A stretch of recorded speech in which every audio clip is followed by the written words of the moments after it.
இப்போ பார்க்க போகிறது வந்து தங்கமயிலையும் ஜிஆர்டிலையும் பர்ச்சேஸ் பண்ணதுங்க.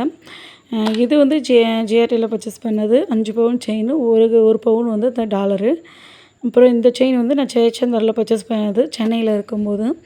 எனக்கு வீட்டு பக்கத்தில் இருக்கிறது டீனர்லேருந்து பார்க்கும்போது எனக்கு ஜெயச்சந்தர் தான் இருந்துச்சு. ஜிஆர்டி வந்து அந்த டீனரில் இருக்க அந்த பாலத்தை தாண்டி போகணும். அதனால் எனக்கு ஜெயச்சந்தர் ரொம்ப பிடிக்கும். அதெல்லாம் பக்கத்தில் இருந்துச்சுனால ஜெயச்சந்தரில் பர்ச்சேஸ் பண்ணது எனக்கு ரொம்ப பிடிக்கும். அதனால் இது வந்து தங்கமயிலில் 3வது வருஷ கல்யாண நாளுக்காக மாமா எனக்கு கிஃப்ட் பண்ணது.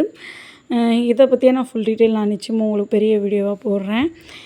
எனக்கு ரொம்ப பிடிச்சிருந்துச்சு. வெறும் 2 பவுன் தங்கம் இருந்தது. பின்னாடி வந்து இப்போதைக்கு இது போட்டிருக்கேன் கயிறு. இதுலேயே 2 பவுனுக்கு பின்னாடி செயின் வாங்கி மாட்டிட்டோம்னு நினச்சிக்கோங்களேன். சாரிங்க, அரை பவுனுக்கு செயின் வாங்கி கொக்கி வாங்கி மாட்டிட்டோம்னா ரொம்ப நல்லாயிருக்கும். குறைஞ்சது அரை பவுனுக்காவது கொக்கி வாங்குங்க.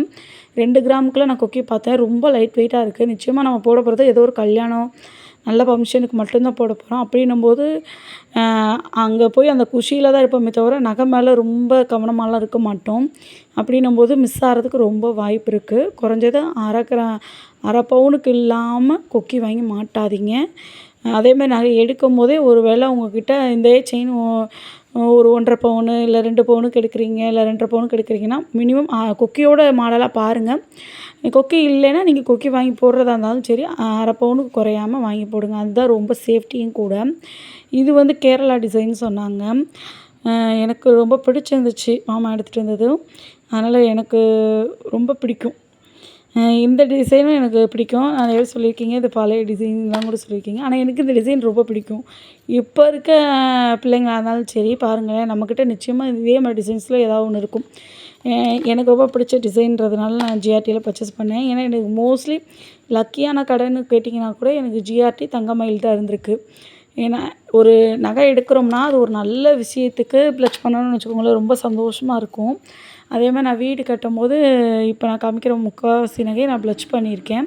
ப்ளச் பண்ணும்போது எனக்கு ரொம்ப சந்தோஷமாக தான் இருந்துச்சு. ஏன்னா நம்ம மோஸ்ட்லி எல்லாருமே லோன் வாங்க போகிறோம்னா கையில் ஒரு பாதி அமௌண்ட் வச்சுட்டு தான் லோன் எடுக்கணும். மொத்தமாகவே நான் லோன் வாங்கி தான் எடுக்கிறேன்னும் போது அது நமக்கு ரொம்ப சிக்கலில் கொடுக்கும். ஏன்னா வட்டி எல்லாம் கட்டணும். 1 மாதம் கரெக்டாக கட்டலைன்னா அது வேறு பிரச்சனை. அப்படின்னும்போது மோஸ்ட்லி உங்கள்கிட்ட நகை இருக்குன்னா வீடு கட்டிங்கன்னா ப்ளச் பண்ணிடுங்க.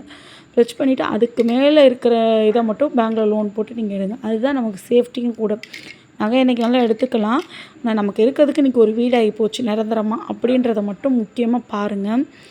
கொடுக்க மாட்டேன்னு நிச்சயமாக சொல்லாதீங்க. ஏன்னா நமக்காக தான் வீடு கட்டுறாங்க, நமக்கு நம்ம குழந்தைங்களுக்காக தான். அதனால் முடிஞ்ச அளவுக்கு நம்மளும் ஒத்துழைச்சோம்னா தான் நமக்குன்னு ஒரு சொத்தாகும். அதனால் வீட்டில் வீடு கட்டுறாங்க, நகை கொடுமான்னு கேட்டாங்கன்னா நிச்சயமாக கொடுங்க. ஏன்னா அவங்க செலவுக்கு கொடுக்கல, வீட்டுக்கு நமக்காக தான், அந்த வீடும் நமக்காக தான் கட்டுறாங்க, நம்ம நல்லா இருக்கணுன்றதுக்காக தான் கட்டுறாங்க. அப்படின்னும்போது நிச்சயமாக ப்ளச் பண்ணுறதுக்கு கொடுங்க. இப்போ பார்த்த செயின் வந்து ஜெயச்சந்திரில் எடுத்ததும் இருக்குது, தங்க மாளிகையில் எடுத்ததும் இருக்குது. இது தம்பிக்காக எடுத்தேன். பேபி செயின் கழுத்தை ஒட்டி போட்டுப்போம் அப்படின்றதுக்காக எடுத்தேன்.